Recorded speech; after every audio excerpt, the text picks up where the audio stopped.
हा आंबा नारळ लाडू बघा किती सुंदर चविष्ट दिसते ना। अगदी विकत आणल्यासारखा आणि रंग तर किती छान आलाय ना। कुठलाही कलर रंग न वापरता असा ओल्या नारळाचा लाडू बघणार आहोत। नमस्कार, मी ज्योती, ज्योतिष किचन मध्ये सर्वांचं खूप खूप स्वागत आहे। चला तर रेसिपीला सुरुवात करूया। साहित्य बघूया। मी इथे 2 आंब्यांचा गर काढून घेतला, एक ओला नारळ घेतला आहे। ओल्या नारळाची साल काढून घेतली, वरची जी काळी असते ती, आणि त्याच्या आपण चाकूने बारीक बारीक अशा कापा कापून घ्यायच्या, खाप करून घ्यायच्या छोट्या छोट्या। मिक्सर मध्ये फिरवायला ते सोपं जातं, म्हणजे बारीक बारीक अशा चिरून घ्यायच्या।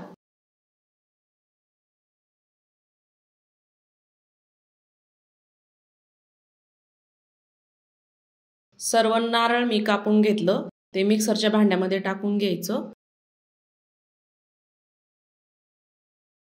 झाकण लावून याला फिरून घ्यायचं, असं बारीक करून घ्यायचं या पद्धतीने।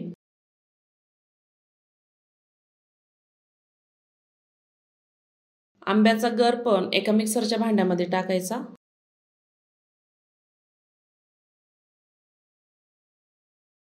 एक छोटी वाटी मी त्यामध्ये साखर टाकत आहे। झाकण लावायचं, त्यालाही फिरून घ्यायचं मिक्सर मधून, असं रस करून घ्यायचा त्याचा। गॅसवर आता कढई ठेवली आहे, त्यामध्ये बारीक केलेलं ओलं नारळ टाकून घ्यायचं। थोडं गरम करून घ्यायचं 2-3 मिनिट। चमच्याने त्याला हलवत राहूया, मिक्स करत राहायचं।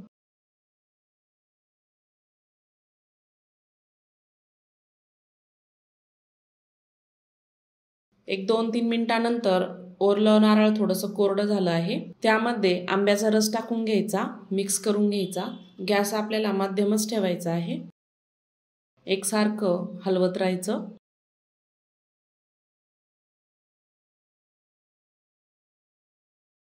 तीन ते 4 मिनिटांनी थोडीशी इलायची टाकायची बारीक केलेली, मिक्स करून घ्यायची। आपल्याला हे मिश्रण पूर्णपणे घट्ट करायचं आहे। मध्ये मध्ये थोडासा गॅस फुल केला तरी चालतो, पण लक्ष असू द्यायचं त्याच्यावर, नाहीतर जळू शकतं, ते डागू शकतं खाली। मिश्रण आता बऱ्यापैकी घट्ट झालंय, त्यामध्ये 1 वाटी आपल्याला मिल्क पावडर टाकायची, मिक्स करून घ्यायची मिश्रणामध्ये। मिल्क पावडर टाकल्यानंतर मिश्रण बघू शकता, मस्त असं घट्टसर दाटसरपणा आलाय त्याला। अजून याला थोडा घट्टपणा यायला पाहिजे, अजून एक 5 ते 6 मिनिटं होऊ देऊ। 5 ते 6 मिनिटांनंतर बघू शकता आपलं मिश्रण पूर्णपणे दाटसर झालं आहे। मिश्रण झाल्यावर कसं ओळखायचं, कढईमध्ये सोडायला लागलं की समजून जायचं मिश्रण तयार झालं आहे। मिश्रण आपलं तयार झालं आहे, थंड होऊ द्यायचंय आता। एक अर्धा तास वाट बघूया। अर्धा तासाने मिश्रण बघू शकता थंड झालं आहे, त्याचे लाडू आपण ओळून घेऊया, असे बांधून घ्यायचे छोटे छोटे लाडू। या मिश्रणाची तुम्ही मिठाईचा आकारही देऊ शकता, मस्त अशी दिसते ती। असे गोल गोल आकाराचे लाडू तयार करून घेऊया।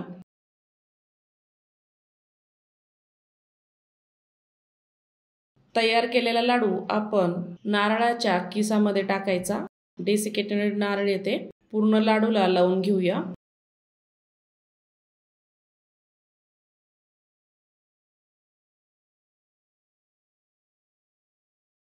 तुम्हाला आवडत असेल तर यामध्ये तुम्ही ड्रायफ्रुट्सही टाकू शकता, तुमच्या आवडीनुसार।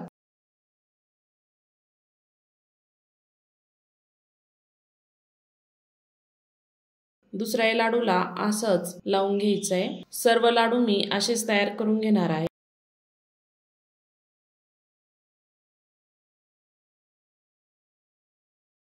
सर्व लाडू तयार झाले, त्यावर थोडेसे पिस्ते टाकूया। मस्त असे ओल्या नारळाचे आंबा लाडू तयार झाला आहे। तुम्हाला एक लाडू फोडून दाखवते, बघू शकता लाडू किती लुसलुशीत मस्त असा तयार झाला आहे। तोंडात टाकताच विरघळणारा हा लाडू आहे। ह्या आंब्याच्या सीझन मध्ये असे लाडू अवश्य करून बघा, नक्की ट्राय करा, खूप छान होतात ते, मुलांनाही खूप आवडतील। अशाच नवीन नवीन रेसिपी बघण्यासाठी चॅनलला सबस्क्राईब करा, बेल आयकॉनला क्लिक करा, म्हणजे नवीन रेसिपीचे नोटिफिकेशन सर्वात आधी तुम्हाला मिळेल। पुन्हा भेटूया अशाच नवीन रेसिपी सोबत।